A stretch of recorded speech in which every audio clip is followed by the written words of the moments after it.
네, 안녕하십니까. 골든 레이쇼의 김태선입니다. 오늘은 포트폴리오 리밸런싱에 대해서 말씀드리도록 하겠습니다. 주로 이제 자산 배분을 한 뒤에 마켓의 어떤 출렁거림으로 인해서 마켓 밸류 값이 이제 바뀌게 되죠. 거기에 따라서 당초에 처음에 저희가 준비했던 그 비중에 대한 것들, 각 자산들에 대한 비중이 이제 변화가 있게 될 텐데, 그때 다시 재조정하는 그런 것들은 이제 포트폴리오 리밸런싱이다라고 그렇게 또 정의가 되고 있습니다. 그래서 저희가 이 시간에는 간단하게 그 주식하고 채권에 대해서 준비를 해봤습니다. 일반적으로 주식을 보유하거나 어떤 포지션을 보유할 때 보면은 바이한 다음에, 그러니까 매입한 다음에 홀딩하는 그런 전략, 그런 것들이 이제 가장 일반적인 그런 전략이 되겠고요. 그리고 일정한 투자 비중을 일정하게 보유함으로 해서 이제 포트폴리오에 대한 어떤 인슈어런스가 또 되는 그런 것들도 리밸런싱에 대한 하나의 전략이 되겠습니다.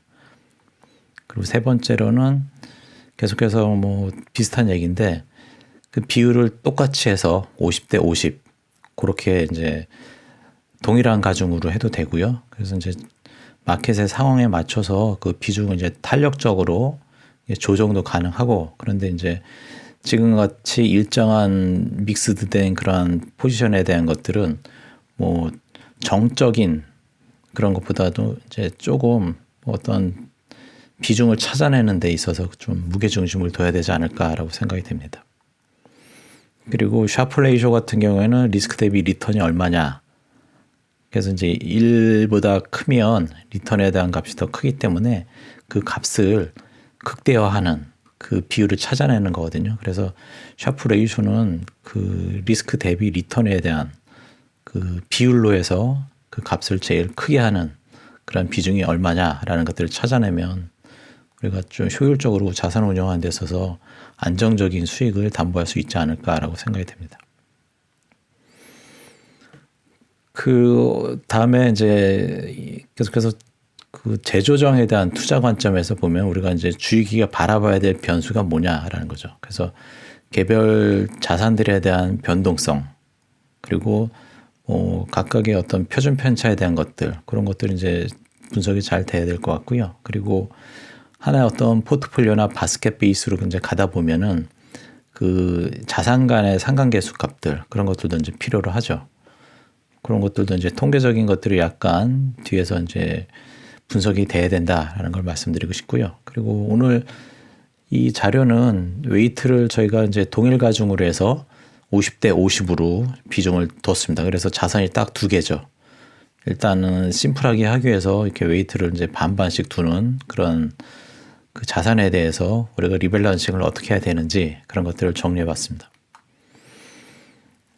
조금 전에 말씀드렸다시피 우리가 이제 어떤 포트폴리오를 구성할 때 자산 간에 두 개 자산에 있어서 변동성이 일단 커야 되고요. 그리고 자산 간의 상관계수 값이 마이너스 상관계수 값을 보이면 그 리밸런싱에 대한 효과가 상당히 크다라는 걸 말씀드리고 싶습니다. 물론 그 포지티브한 상관계수 값도 이제 문제가 될 텐데 그 마이너스 음의 상관계수가 크면 클수록 포트폴리오 리밸런싱에 대한 어떤 리스크 그 프리미엄이라고 할까요? 리밸런싱 프리미엄 값이 커지기 때문에 그 안정적인 수익을 확보하는 데 있어서 도움이 되는 그런 말씀입니다. 그래서 그것도 하나 잘 체크해 두시길 바라겠고, 그리고 일정하게 50대 50이든 30대 70이든 그 비중을 꾸준히 끝까지 유지를 잘 해야 된다라는 그런 것들이 이제 네 번째 그 리밸런싱에 대한 어떤 투자 전략 중에 하나가 될 것 같고요. 그래서 저희가 지금 6페이지에 보시는 내용은 그 리밸런싱 했었을 때에 대한 어떤 그 보너스라고 그럴까요? 프리미엄이라고 그럴 텐데 그때 이제 어떤 산식을 통해서 계산되는지를 정리해 봤습니다. 그래서 각 자산 두 가지로 저희가 이제 가정을 했기 때문에 50대 50으로 하고 주식 표준 편차 하고 채권에 대한 표준 편차 값을 구하고 동시에 그 상관계수 값들이 양 주식하고 채권 간의 상관 계수값을 구하게 되면 우리가 이 산식을 통해서 그 리스크 보너스라고 그러죠. 그 리밸런싱을 통해서 얻을 수 있는 그 프리미엄이라고 그럴까요? 그런 것들을 이제 계산해낼 수가 있습니다. 그래서 이 값이 크면 클수록 리밸런싱에 대한 효과가 크다라는 걸 보시면 될 것 같습니다. 그래서 뭐 보시면 RB1, 2는 그 자산에 대해서 일단 그 결합을 했었을 때, 뭐 같이 구성을 했었을 때 얻게 되는 리밸런싱에 대한 어떤 보너스다라고 이제 정의가 내려지고 있습니다. W1과 W2는 각 자산 1과 2에 대한 웨이트 값이 비중이 되겠죠. 그리고 STD1, STD2는 각 자산들에 대한 각각의 표준 편차, 변동성이 이렇게 정의가 됩니다. CC는 코렐레이션 계수값이 될 텐데 상관 계수값이죠. 이런 것들 이제 간단하게 우리가 이제 비중하고 표준 편차값, 상관 계수값만 알고 있으면 이 에셋에 대해서 이 포트폴리오에 대해서 우리가 리밸런싱에 대한 그 프리미엄, 즉 보너스를 알아낼 수가 있습니다. 그래서 저희가 간단하게 이제 만들어 봤는데 케이스 1, 케이스 2 해가지고 각각 뭐 따로 한번 뭐 표준 편차나 그런 것들을 좀 조정을 해서 그 리밸런싱에 대한 보너스를 이제 따로 계산해 봤는데 뭐 앞에 이제 가정했듯이 50대 50으로 두고요. 그리고 표준 편차 값을 케이스 1 같은 경우는 스탁은 20%, 본드는 10% 이렇게 했었을 때 코렐레이션 상관계수 값은 이제 마이너스 0.35, 35% 값을 보였을 때 리밸런싱에 대한 보너스는 0.80%로 이제 계산이 되죠. 그 옆에 있는 케이스 2는 웨이트 값을 50대 50으로 똑같이 했고요. 그리고 표준 편차에 대해서는 조금 그 스탁 쪽이 이제 높게 60%를 했고 본드 쪽은 한 20%로 했습니다. 코렐레이션 값은 케이스 1과 같이 동일한 값을 했었을 때 리밸런싱에 대한 보너스는 6.07%로 그 변동성이 크게 되면 또는 스탁과 본드 간의 표준 편차 값인 변동성에 대한 갭이 크면 클수록 리밸런싱에 대한 보너스도 크다라는 걸 알 수 있습니다. 그래서 이 얘기는 뒤에서 우리가 이제 웨이트가 이제 바뀌게 될 텐데 초기에 들어갈 때 50으로 했는데 뭐 한 달 후에 이제 뭐 웨이트 값이 바뀌게 됐을 텐데 그때 이제 우리가 이제 보너스 값이 어떻게 되는지 그것도 한번 따로 말씀드리도록 하겠습니다. 그래서 요 얘기는 초반에 저희가 이 자산 4개로 해서 4개 에셋으로 해서 이제 구성을 했죠. 뭐 본드, 뭐 스탁, 뭐 코모디티, 뭐 리츠나 뭐 이런 것들로 해서 구성을 된다라고 했었을 때 이제 초반에는 각각 25%씩 이렇게 구성을 하죠. 뭐 50, 50 해도 되고요. 그래서 저희 쪽에서 이제 4개 에셋으로 이제 구성을 했죠. 근데 뭐 한 달 후나 뭐 6개월 후에 보니까 자산에 대한 그 밸류 값이 좀 바뀌었죠. 그죠? 처음에는 25로 이렇게 시작을 했는데 A에셋은 25에서 26, B는 25에서 41, C는 25에서 13으로 이렇게 D도 마찬가지고요. 그렇게 이제 변화가 있었죠. 그러면은 처음에 우리가 스타트 했었을 때 25%를 동일 가중을 했는데 어느 정도 기간이 경과한 이후에 이제 나의 포트폴리오에 대한 에셋에 대한 마켓 밸류가 이렇게 바뀌어 있죠. 그래서 이거를 다시 이제 조정을 해야 되거든요. 그래서 4개의 자산에 대해서 2,000씩 이렇게 마켓 밸류가 있었는데 이 새로운 밸류가 이제 조금 변화가 있죠. 그래서 이제 새롭게 리밸런싱 했었을 때 25%로 각각 또 동일하게 이 새로운 그 포트폴리오를 통해서 얻게 되는 수익에 대해서 이렇게 리밸런싱을 통해서 비중을 똑같이 하면서 A 자산이 처음에 그 2,000에서 2,300, 또 B 자산도 2,000에서 2,300, 이 300만큼 더 플러스가 되는 거죠. 똑같이. 그래서 이익 난 자산에 대해서는 매도를 하고 그 매도한 양에 대해서 다시 로스 난 그 에셋에 대해서 이제 보충해주는. 그래서 이제 이 포트폴리오 전체에 대한 마켓 밸류가 동일한 가중이고 동시에 이익 난 것들이 골고루 분산이 돼서 더 마켓 밸류가 높아지는 그런 상황이 되죠. 그래서 뭐 어쨌든 플러스 이익이 나든 마이너스 손실이 발생하든 이 웨이트 값에 대해서는 항상 동일하게 유지를 해야 된다라는 것들이 이제 리밸런싱에 대한 중요성이 되겠고, 우리가 얘기하는 그 리밸런싱에 대한 보너스를 또 여기서도 확보할 수 있는 얘기가 되죠. 그래서 리밸런싱 인베스트먼트에 있어서 제일 중요한 거는 뭐 분산하고 공분산에 대한 값들이 중요하고요. 그리고 50대 50 마찬가지고요. 그리고 네거티브에 대한 코릴레이션 값이 아주 중요하다. 그 자산 간의 그 포지티브한 코릴레이션이 되게 되면은 오르면 같이 오르고 떨어지면 같이 떨어지거든요. 그래서 리스크 뉴트럴하지가 않습니다. 그렇기 때문에 양 자산 간의 리스크 뉴트럴을 만들면서 우상향하는 그런 방향성을 갖게 되면 우리는 안정적인 수익을 확보할 수 있다라는 차원에서 그 자산을 구성하실 때 그 비중은 이제 50대 50으로 두시고요. 그리고 이제 각각에 대해서 이제 상관계수 값이 마이너스가 되는, 그 음의 상관계수 값이 크면 클수록 우리는 더 많은 그 프리미엄을 얻게 되는 거거든요. 그래서 그 상관계수에 대한 것들을 잘 분석하시고 구성할 때 음의 값이 큰 에셋으로 구성하면 좋을 것 같습니다. 마찬가지로 이제 이 비중에 대해서는 항상 매일 중요하게 얘기를 하고 있는데, 뭐 33.3%로 해서 이제 3개씩 가져가도 되고요. 25%씩 4개를 가져가도 되고, 뭐 이런 그 일정한 믹스된 그 웨이트에 대한 것들은 50대 50뿐만 아니라 다양하게 이렇게 체크해서 포지션을 구성해도 좋을 것 같습니다. 그래서 이 그래프는 저희가 따로 계산해 봤습니다. 그래서 이 파란색 막대 그래프는 표준 편차 값들이죠. S0부터 S10까지 시나리오별로 이렇게 설정했고요.